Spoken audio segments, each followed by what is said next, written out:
So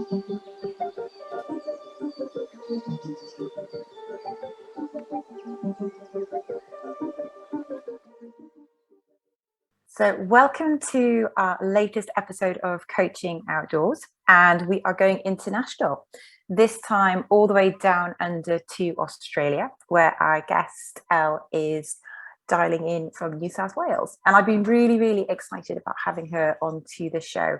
When I lived in Sydney, we were part of a triathlon squad, so we used to swim, bike and run together. Though alongside being a triathlete, Elle is also working within the education centre and doing some amazing work around coaching and taking her students and teachers outdoors. Though, Elle, please introduce yourself. You will be able to dive into the details and tell us more. Thanks, Anna Marie. I'm super excited to be joining you and Alex today. If I'd have known, I guess, back when I knew you in our triathlon days that you were really into coaching, I think we might have taken some even more stronger directions towards our coaching relationships back then. But it's been great to have you as someone that I can connect with internationally. And so my coaching is, as you mentioned, in the education sector. And I work in a K-12 school in Sydney, in the very heart of Sydney City, I guess you could say. We're a co-ed school, so boys and girls.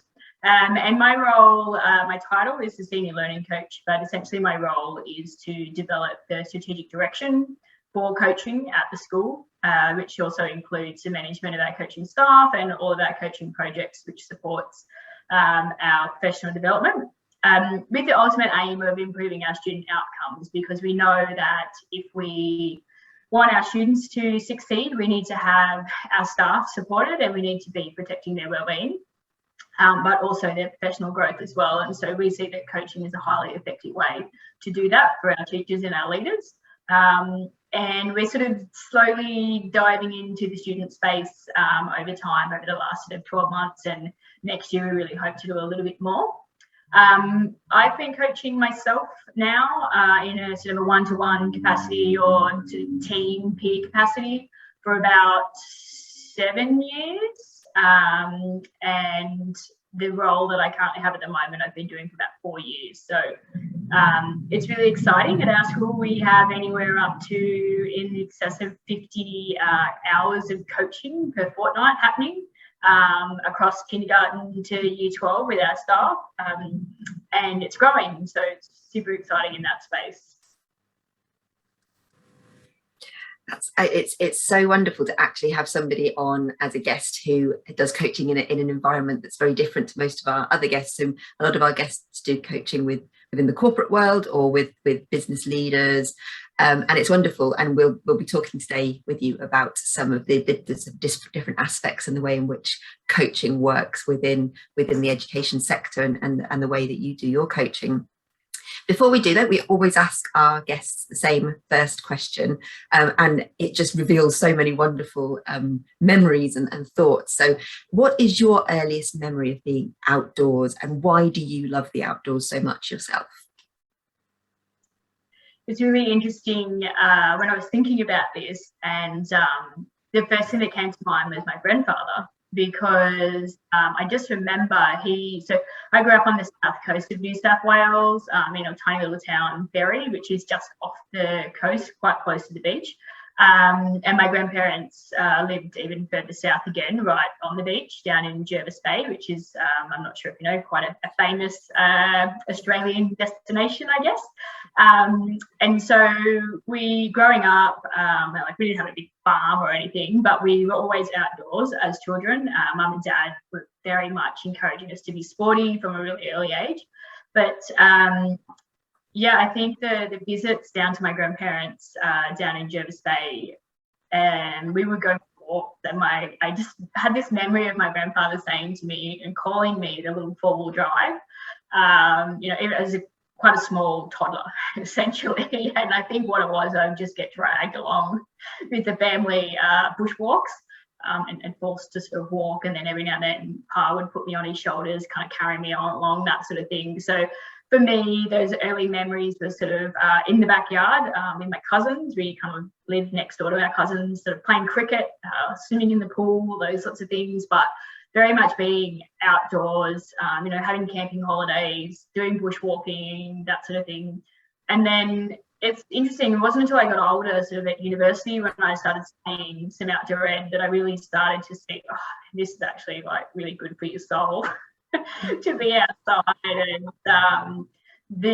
as I began teaching, I was really fascinated in the concept of experiential learning and the impact that has on students and their wellbeing and their growth, as well as the impact on academic outcomes by getting kids outdoors more. Obviously, as a PE teacher, so that's a sport teacher, you know, I always sort of was outside. So yeah, I then went and did some extra study and did some training to become like a guide for canoeing and hiking, which sort of then led me into some Duke of Ed sort of style work, and integrating that within my teaching role. So it's sort of, I guess, been with me from a young age, but then as I sort of dived into the teaching realm, I was really interested about being outdoors with students and getting them outside and getting them to understand being outside. And I think something that's come sort of up more recently, probably in the last 2 or 3 years, is learning a lot more about our Indigenous heritage as a country and our First Nations people, and connecting to country in that way. And I have made a really, I guess, a commitment to, whenever I go somewhere new, to sort of learning the Indigenous history of the area and finding out about how the Indigenous people use that, and thinking, you know, when I'm walking in the bush and when I'm outdoors, thinking about, well, what would this area be used as for our First Nations people? I think that we try to bring that in when we're working with our students in sport lessons. So yeah, that's something that's really interesting for me at the moment, in connecting to country and getting a better understanding of how our country was, you know, all those years ago before white settlement. Wow, just so much. First of all, I had to transport myself back from Jervis Bay because I was suddenly there having a vanilla slice and a flat white at the cafe, and then coming back and listening to your blend there of that realization that there's this spiritual kind of soul dimension for you with the outdoors, and having that kind of deep level of connection, and then how can you bring it into your work with your students. And the fact that actually at the moment what is particularly kind of capturing your attention is this link to landscape, like people and landscape, and really taking it back to, you know, our ancestors generations back. And it's really kind of, in a way, very, very topical at the moment. And how can we pay homage to that after, when you look at, you know, various situations around the world. So bringing it back to you, and you've touched on it a little bit already about your kind of, you know, your coaching background. You kind of, you know, in a way set the stage. You were kind of very much outdoors, doing kind of more sport side of things, and then actually taking a bit of a career change and focusing more within the coaching world. And then that decision also to then try and bring the outdoors into the coaching world within the education centre at St Andrew's Cathedral School, which is, it's unusual within the education sector to have, I think, in a way, a coaching culture like this, to embed one so deeply within the school framework, and also have the heading outdoors, whether that's a benefit from movement or nature. Yeah, it's really interesting how you speak about the career change. And what's fascinating is I actually started as a coach in a very small, specific area in the form of technology integration into the classroom. And so whilst I was a PE teacher at the time, I was sort of, you know, diving into the technology space within education, and the school, St Andrew's Cathedral School, had created this position for coaching. And it was pretty quick, I think, after I did my training, probably like 12 months into it, where I went, I am so much more invested in this coaching thing than this technology coaching thing. And it was a real grapple for me, because I knew I had a really important role to play in integrating technology effectively and making sure that it was being used to completely redefine the way we learn as opposed to just a replacement of what we were already using. But then I could see the impact that coaching had on, and the way that people were being really reflective and making significant impact on student outcomes. So I was like, I'm really torn. I wanted to go further into this coaching space, but I'm kind of trapped in here. And I was very, very fortunate that the school saw that, yeah, you're good at what you do, I think, to a certain extent, and so it gave me a platform to test for about 6 months to see, well, if you're not doing coaching here in the technology space, where else is it going to sit? And which then is probably really different to most other schools that you see that use coaching in education. So when you look at how schools integrate coaching, usually it comes from a top-down directive. So a principal will kind of have that instructional leadership and say, we're going to use coaching as a model for professional growth in our teachers. Most commonly, that's instructional coaching. So sort of the coach will say, you know, I do this, now we do this, now you go and do this kind of thing. So with the elements of reflection through that kind of coming out of the coaching branding. We don't tend to do that at our school because we went from a different point of view of me being on the ground, kind of doing this environmental scan of where coaching would work best and how it would work best. And what I saw at the time is that we needed to not have that instructional model because we needed to build trust back with our staff and give them the autonomy to professionally develop the way they wanted to in line with what we were trying to do as a school. And so I guess that's how my role then from there kind of delved into whole school integration. And over time, we have expanded out to lead coaching programs. We've got coaching for our new staff, so any staff member that comes to SACS as a teacher, whether they're an early career teacher, so in their first 1 to 5 years, or whether they're a highly experienced teacher, part of their sort of on board or part of their introduction to the school is that they are actually coached and mentored as well through their first semester, and if they're an early career teacher through their first year, so that they have an understanding of how we teach at SACS. And really, when you think about it, it's that is often our sort of doorway into getting staff to realising what are we trying to do with our teaching and learning, but also giving teachers autonomy about what they want to do in their classroom, but within the realms of what we're trying to do. So we, at the heart of our coaching is our teaching and learning model. So that's where it kind of gets deep and embedded, because we keep coming back to that teaching and learning model, and we keep coming back to this thing of, this is what we're trying to do here. We're trying to focus on, you know, instruction, practice, feedback in our classroom.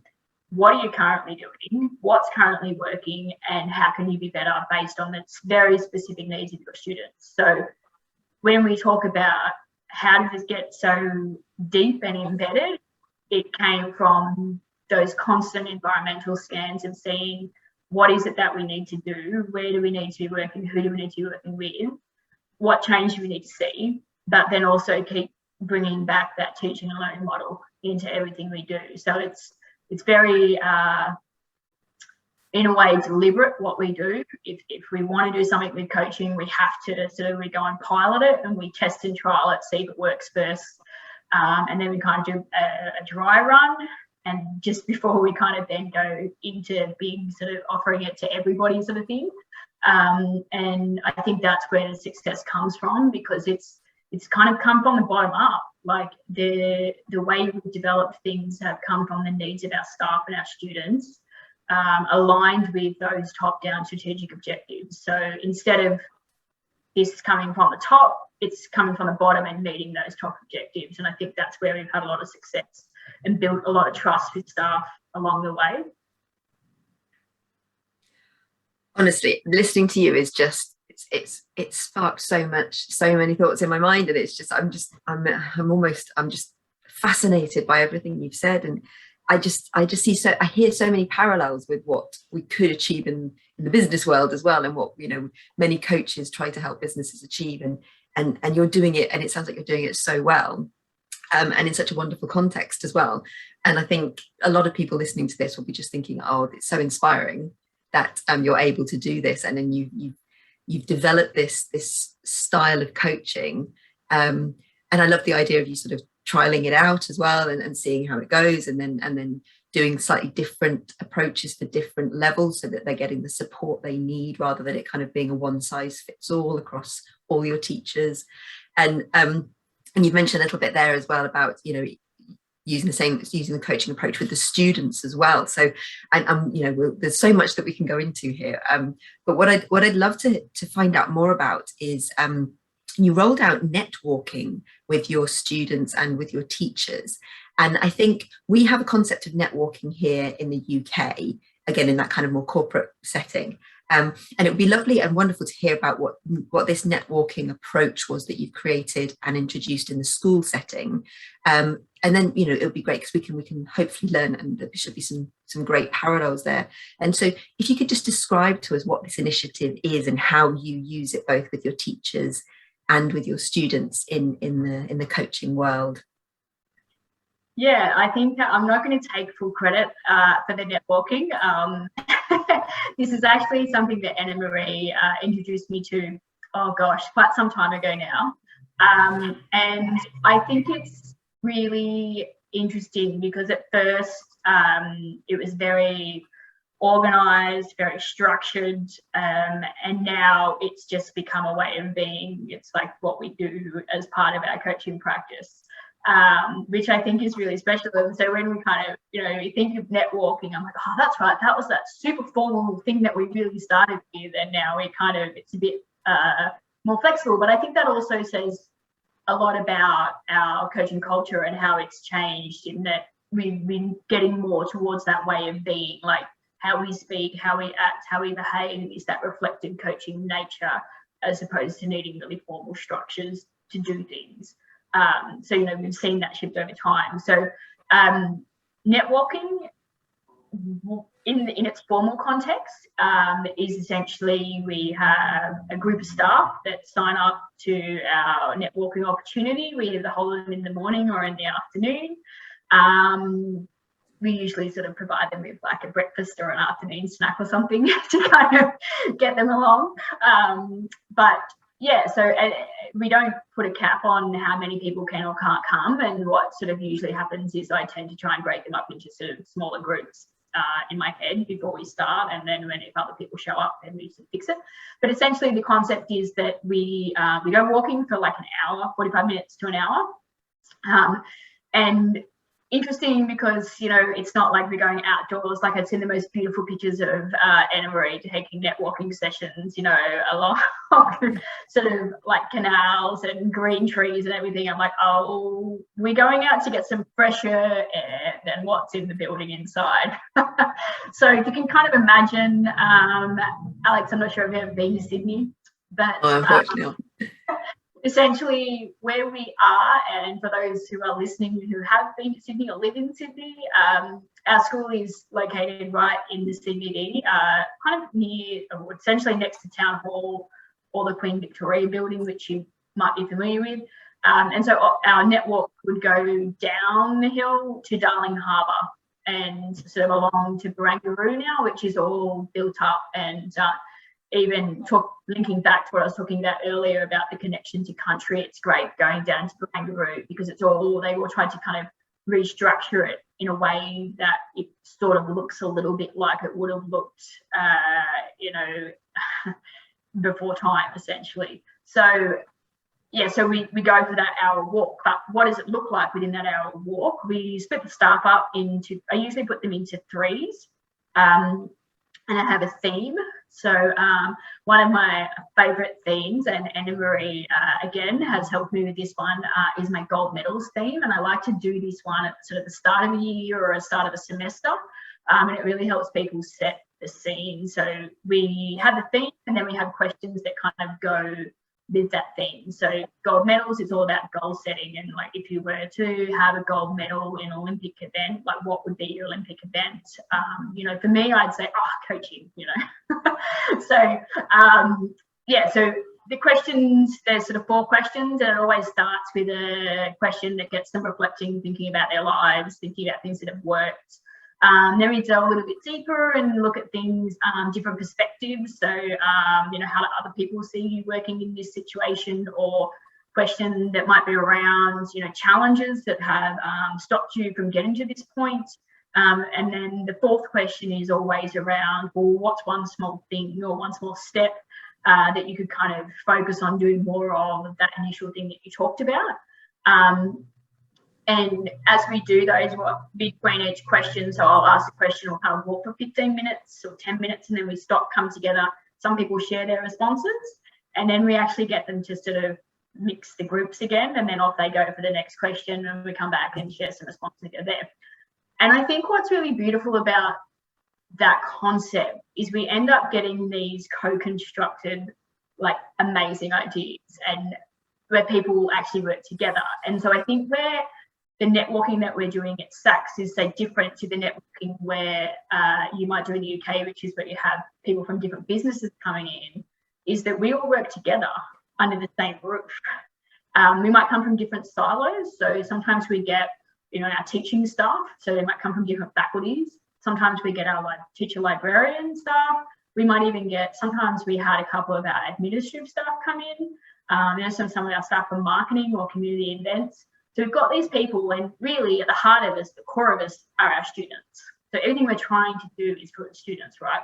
So as I said, I think what's different about our networking is we might have the same structure in that we have, we walk for about an hour, we have the 4 questions. The aim is to walk away with some small steps, thinking about things. But what's different is that the people understand the context a little bit, because we're all from the same environment or the same sector, school, whatever. But we also see sometimes where people come away having created their next steps together. So, like, I'm going to do a project and I'm going to work with that person because I've heard that person really likes this thing and I like the same thing. And we both see the same challenges, and we're actually going to go and work away and work on this together. So that kind of brings me back to the idea of coaching and education. While we look at definitions of coaching, that sort of one-to-one conversation, that sort of thing, where we come to the coachees that develops a goal. I think what's special and unique about coaching within the education sector is that it's co-constructed. So those goals, those tactics, the ideas are co-constructed. It's not that the coach is telling the person what to do. It's that because of our collaborative nature within education, you just end up throwing ideas around the room and you get excited by each other and motivated by each other, the conversations you're having. And as the coach, ultimately you come back and you give the coachee the autonomy, but they might take one of your ideas that came up with and mix it with one of their ideas. So that's where the networking, I think, is really special for us, because it's more collaborative, because we're all working together, throwing ideas in. Sometimes some people actually don't even walk away with their own idea, but they're like, oh, but it was so good because I've been able to give some insight into this person and what they can do and walk away with. So yeah, I think, as I said, we have that formal structure of it when we're doing those sort of larger group ones, and that's the same with students and with staff, but it can kind of become a lot more less formal through the collaboration and the talking. Then when we look at coaching outdoors as a one-to-one thing, and I think that's where we've noticed that progression, as I was saying to you before, about it becoming a way of being, how we do things at SACS. So to set the scene, we are a high-rise school, so we're across 2 buildings. So in one of the main streets in Sydney, Kent Street, one building has 9 levels and the other one has 5. So kids go up and down the stairs, the staff go up and down the elevators, we cross the road to get to classrooms. We don't have playgrounds. We have a rooftop playground, and that's quite small. But so it's a really different school. So we're often stuck inside. And so just by, as I said, it just happened organically, I guess, because we started to realise through networking, the formalised network, the impact that going outdoors was having on people's ability to think and truly reflect was having. So I kind of started taking some people outdoors one-to-one and realizing, hey, this is really good. People just calm down. It's like this, they're really stressed. They come to the coaching conversation like, oh my gosh, this happened, and this student just did this, and I'm running late from this. And it's a highly fast-paced school. It's different to most schools because of the way the environment that we're in.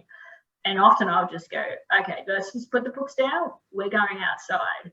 And as soon as you step outside, and by the time you get to the first traffic light, it's like everything's calm, they've changed. Mind you, as I said, it's a city environment. It's not like we're going out into the bush, but it's different to that high rise up and down. So then from there, I sort of said to my team, I'm like, look, if you can sense either yourself or the coachee needs to get outside, go outside and just walk. Walk the block, walk down to Barangaroo, walk to Darling Harbour, just walk and talk and have your coaching conversation outside instead of in walls. And what's been really interesting to see is that it's been a great coping mechanism for our coaches, because really, you as a coach, you have to be present in that conversation, right? If you can't be present, it's not going to be an effective coaching conversation. And so as our coaches at the school, they're working as well. They're running from building to building. They're dealing with students. They're dealing with other staff. And then all of a sudden it's like, oh, got to get into coaching zone here. Got to be really focused and ready and available for this person. And so I sort of say to my team, like, look, if you're not coping that day, or if that day is extra hectic, or you just feel like you can't be fully present, go outside, because you will be able to be fully present outside. So what we see now is this sort of, it's a habit for our staff, really, our coaching staff, that if their coachee seems to be like, hey, they need to get outside, let's go for a walk. They do, but also for ourselves. So it's about us being the best coach in the moment and available and being really aware of how we need to be as coaches. And so, as I said, it's been that shift from seeing where it's really had an impact, but also now going, okay, this is just part of our normal practice. We know when we have to go outside, and we go outside. Obviously weather permitting. If it's bad weather, we go and sit in a cafe, that sort of thing. So yeah, there's been as I said, we definitely have that formal structure of netwalking, but there's been a shift into this informal, and it's about two things: looking after our staff wellbeing and ensuring that they can be present for the conversation, but also the coach wellbeing as well, and ensuring that the coach is 100% present in that conversation. And that might mean taking it outside. Wow, it's so heartening to hear how you've taken this framework, which we had a conversation about, I know, several years ago now, I don't know, 2016 maybe? It might have been like 5 or 6 years ago. Yeah. And that was very much from the networking perspective in Wiltshire, which I was organising with my co-partner in Netwalking WAFA, and it was very much bringing together individual entrepreneurs, solopreneurs, individual businesses. Let's connect people, and then talking to you about it, and then you've just taken this framework and just made it your own and really embedded it into the school, and then actually what is emerged organically from them. And I think that's what's really exciting about initiatives like this. You take a framework, you take a model, and then it just gets a life of its own, and off it goes. And just hearing you talk, it's just so heartening to hear what impact one person can have. I think sometimes when you're within an organization and you're faced with creating a coaching culture, which, let's be honest, is very on trend at the moment, it can seem quite daunting, because changing culture or changing the course of a culture is huge. Like, it does take time. It doesn't just happen overnight. When you've got embedded beliefs and values and behaviors, how can you really make that happen? So amazing work, and it would just be interesting to discover. You've talked about a lot of kind of the benefits and also just maybe just some of the kind of like the feedback from, you know, how are the students finding it? Like, what are the teachers reporting? Because this is really unusual for, you know, students and teachers to be within this environment and to have this access to this. Yeah, it's interesting because one of the hardest things, and you know, this is something that I guess we kind of pride ourselves on at SACS, but also we know it's one of our biggest challenges, is measuring that impact on our students, because as I said, ultimately we're here for our students. And I think at this stage we have a really clear understanding that what we do has a huge impact on teacher practice and teacher wellbeing. And we're able to grab pockets of where the impact on academic outcomes. We do have a lot of anecdotal evidence of the impact on our students from our teachers and from the students. One of the challenging things with coaching and education is, and I talked before about trust and building that trust up with staff. So it takes a lot to create a culture of someone being able to sit there and really delve into you and your classroom. Classrooms are highly personal spaces, and unless the school has a culture of, you know, people coming in and observing and reflecting, most people don't have their doors open, you know, and it's something that's becoming more common here in Australia. You know, there's a lot of focus on learning walks and lesson observations and that sort of thing, but there's still that sense of fear. And I think those who are coached long enough, say like more than 12 months, start to realize, no, this isn't about seeing something that's negative. This is about seeing something that's positive. And so where we see the impact on our students or get the student voice is from our teachers who have been coaching, who have been accessing coaching long term. And when I talk about long term, that's more than 12 months. So they've done coaching for a year, and then they come back the next year and they're like, no, I know this is what I need, and I know this is best for me and for my students. And then they start to kind of be vulnerable and let the coach into their classroom to give some feedback, and they be vulnerable and ask their students, okay, what happened here, what happened there. One specific example I can think of is you know, a teacher who was looking at using student feedback to plan learning. So one of the things we try to do is get students' voice into the development of lessons and assessment tasks. And this one teacher had essentially developed a goal and a set of tactics to get the students to help her co-design the assessment task. And you know, essentially the feedback from the students was, well, we're actually so much more motivated to do this task. And because they were more motivated, obviously their results, you know, were quite good. It's hard to compare those results with, say, the previous year, because different year groups, different assessment styles. So when we're measuring things in that form, it's really hard. But you know, we do know that this little tiny small incremental changes make a big difference on our students. So we use a lot of data to inform our conversations and in the reflection process of, oh, well, which students should I focus on, or which students should I change things for?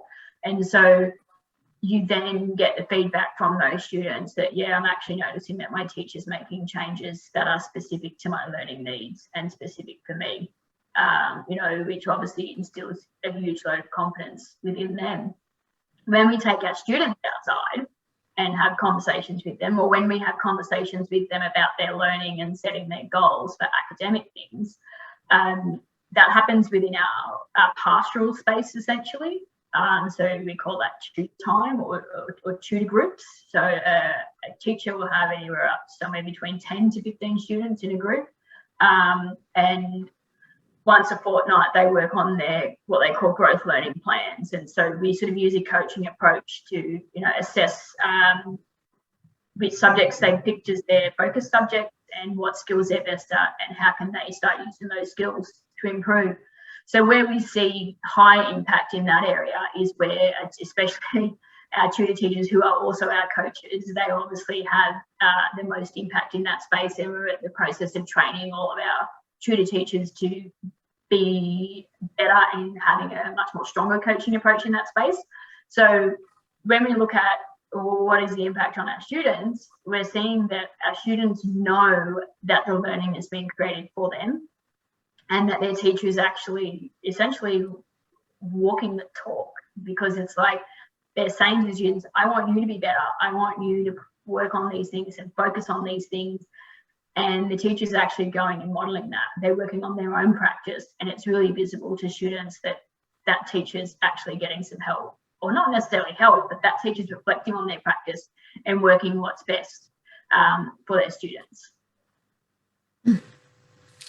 It's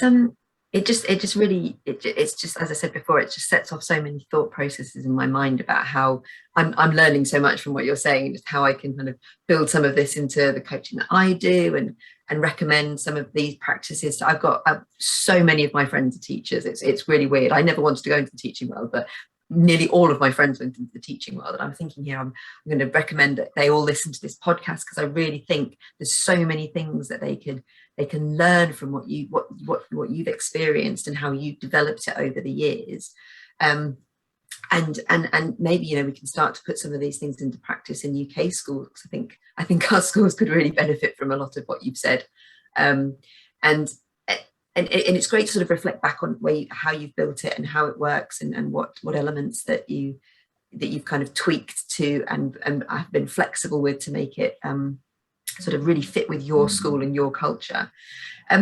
Thinking into the future now, what's the future for your coaching style and outdoor coaching within your school, and how are you going to carry on embedding that outdoor nature of coaching into the culture of the school in the maybe near and long-term future? What's your sort of future plans for outdoor coaching?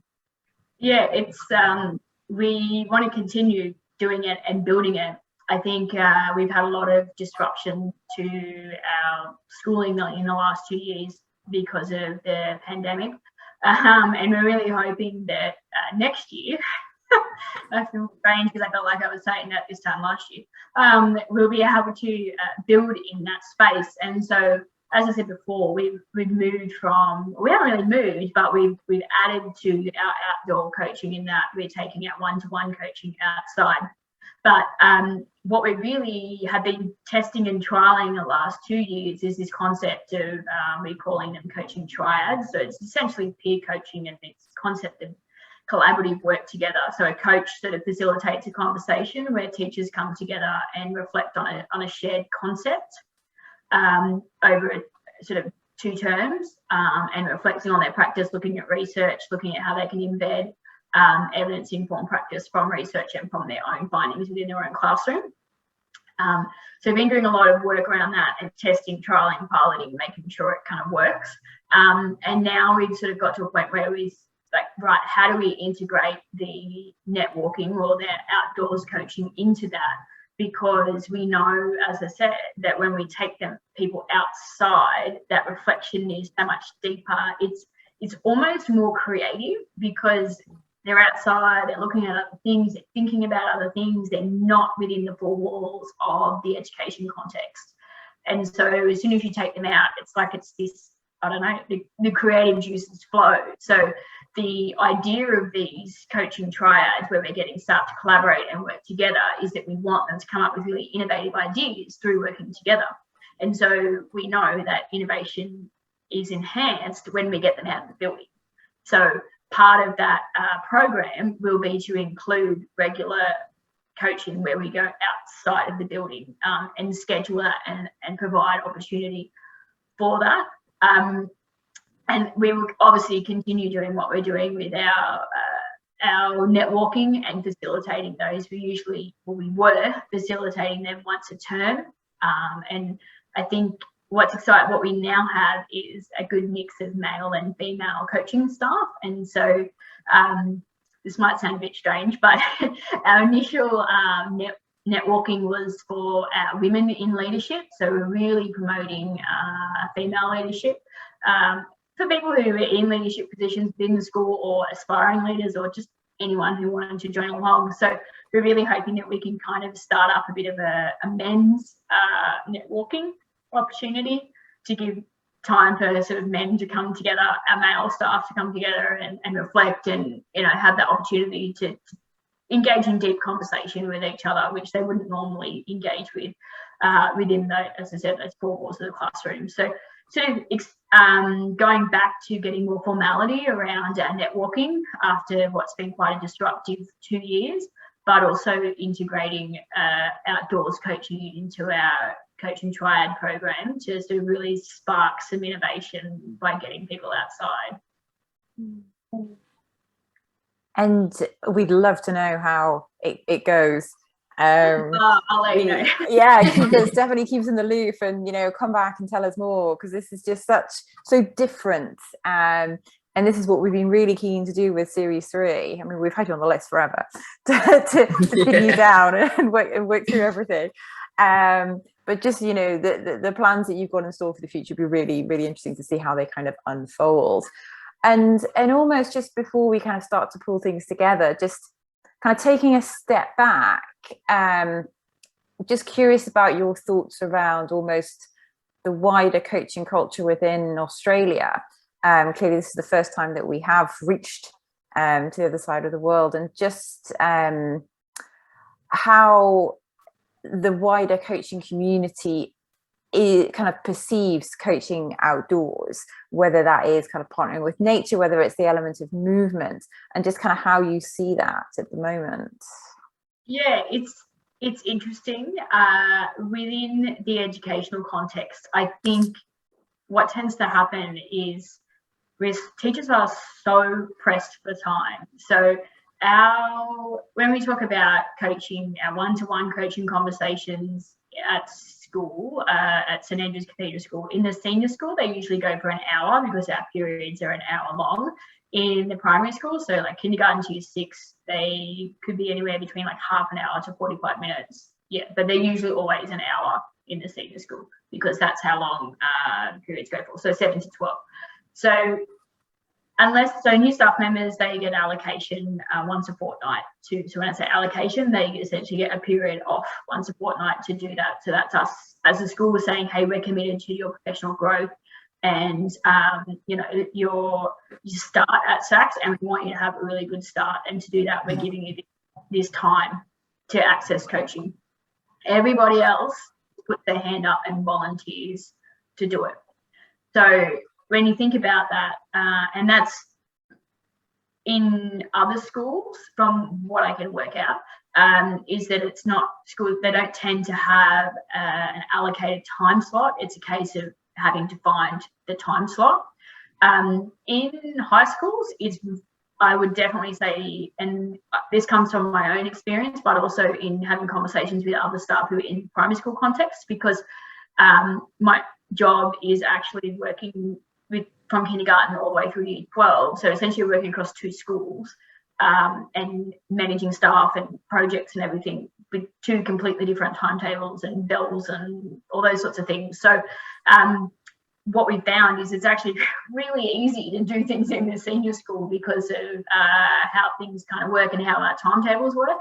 Junior school, much different because of the way the release works and the RFF in a junior school. So how junior school teachers have availability within their time throughout the week looks very different to a senior school. So I mean, when you think about that, it's a voluntary thing, essentially. So the teacher has to identify it.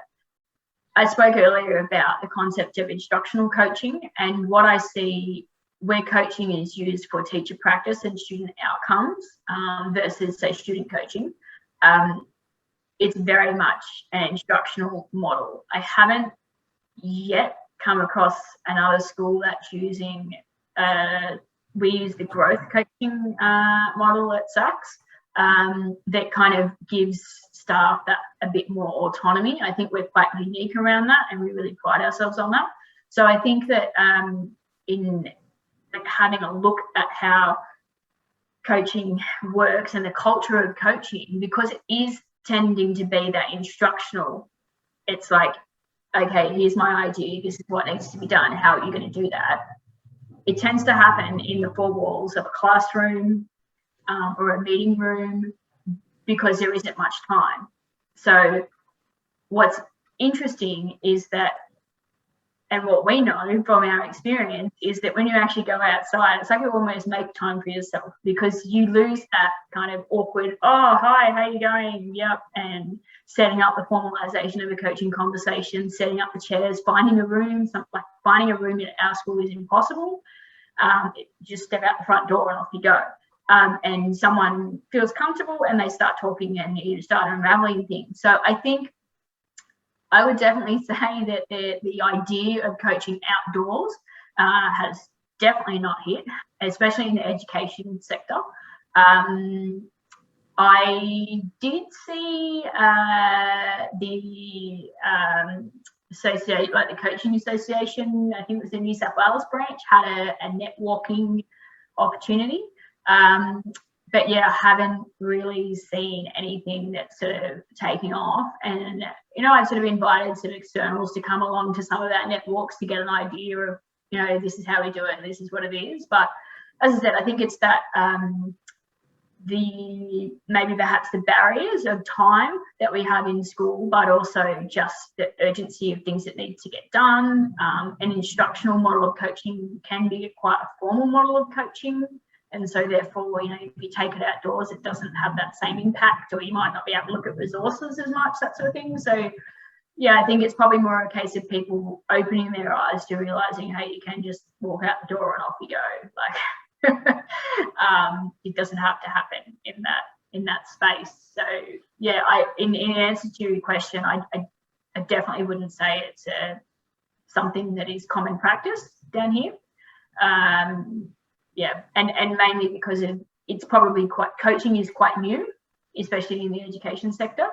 As we've talked about, it has become more and more increasingly popular, but the style of coaching is more instructional, which sort of doesn't probably really tend that much to being able to go outside and have that conversation, because instructional coaching often relies you to be looking at resources, reflecting on video practice, that sort of thing. So yeah. A lot of what you've said actually does echo in a lot of the experience I think Anna Marie and I and other coaches have with having that conversation with somebody first time about, you know, why don't we take this outdoors? And some people are like, brilliant. Some people come to us and find us because they know we go outdoors and they want that experience. Others, it's a new idea and it's like, oh, why haven't I thought of that? And some people are nervous about it, some people aren't. And I think in the research that we've done over here in the UK and across the world, I think you're absolutely right. As soon as people start to step outdoors, that all of those kind of the feeling of being sort of confined in terms of like physically confined in a room reflects in their mental state as well. So they start to feel sort of mentally confined, and their thought processes are, you know, they're not necessarily as creative, or they don't necessarily think as differently. As soon as you go outdoors, all of that goes. And even if you're, you know, you could be in a city, you could be up a mountain, you could be walking alongside a canal. The outdoors is the outdoors, and it just seems to sort of open people's thought processes and open their minds in a way that they might not necessarily be able to tap into indoors. So a lot of what you've said there really does, I think, reflect a lot of the situations that we find ourselves in as well, and you know, just slowly introducing this idea of outdoor coaching, and I mean, it's been going on for a long time across the UK and other parts of the world, but it's really starting to gain momentum. So it's really wonderful to hear your experience, and also hopefully it'll really start to gain momentum in Australia as well. And hopefully we'll touch base with you in maybe next year and then beyond, and just see how it's evolving.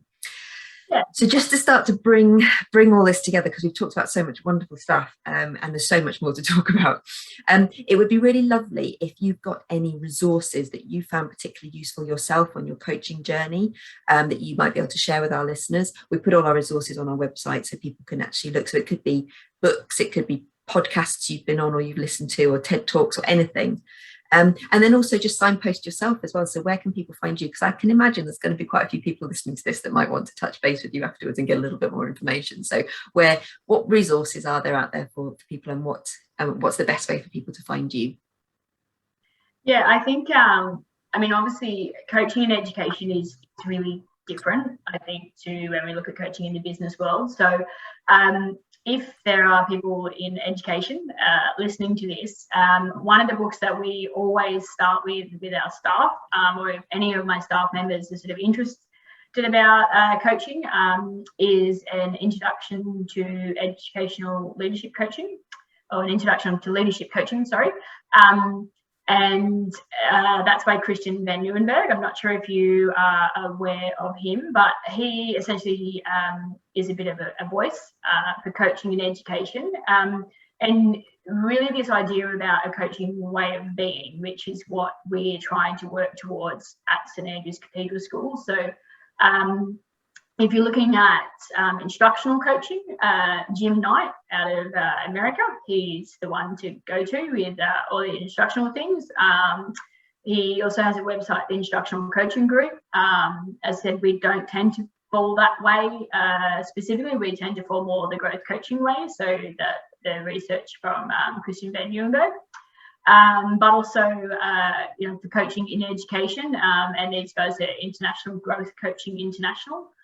Also have a lot of resources and training for that are education specific that I would highly recommend with those guys if you're looking at coaching training or looking at coaching within the education context. They're quite good, and the resources that they have on their website are very contextual to education. And we'll make sure to signpost all of them on our website. We've got a dedicated page for that. And just if listeners wanted to connect with you, is it best through kind of LinkedIn, or how do people get in touch with you? Yeah, so either through LinkedIn, just by Elle Smith, my name, or on Twitter, which at The Learning Coach, which I'll give to you guys. But yeah, you find me on Twitter or LinkedIn, contact me that way. Perfect. And I'm sure that we'll have people reaching out because you're working within such a niche area. You know, as we've said, it's the first time we've had a guest working within the sector, so it's been really exciting having you on board. So wow, what an episode. Pulling that to a close, a bit of a challenge. We've touched on so many different areas, and it's just really phenomenal to see, you know, the difference of one person. You take an idea, how it grows, how it gets the mind of its own, and actually the impact that it has on, you know, all the students and all the teachers in the school. So just keep up the amazing work, and best of luck for the future. I'm sure there's going to be, you know, a lot of growth, a lot of change, and you're creating huge impact. So yeah, big thank you for dedicating the time to come on and talk to us and share what you've been doing, and would love to have you back at some point in the future. So it's a wrap. Thank you, dear listener, for taking the time to listen in. We'd love to know what you have thought. As ever, you know, please comment on our community page on LinkedIn. If you're not a member already, please do join. YouTube, like, and all that stuff gets us kind of views, and people can find us more. And clearly share if you have liked what you have listened to and learned from it. I'm assuming you've already found our back catalogue of other interviews, which is full of a smorgasbord of goodies to improve your practice. And if you have any ideas or ideas of future guests of what you'd like to cover, please do let us know. This is all to, you know, improve your practice, which is what we are properly passionate about, taking our coaching outdoors. So thank you, and see you next time. So if you enjoyed what you've heard, like it, share across your network, and subscribe to our YouTube channel and LinkedIn community page, the Coaching Outdoor Podcast. Thanks so much in advance for your support.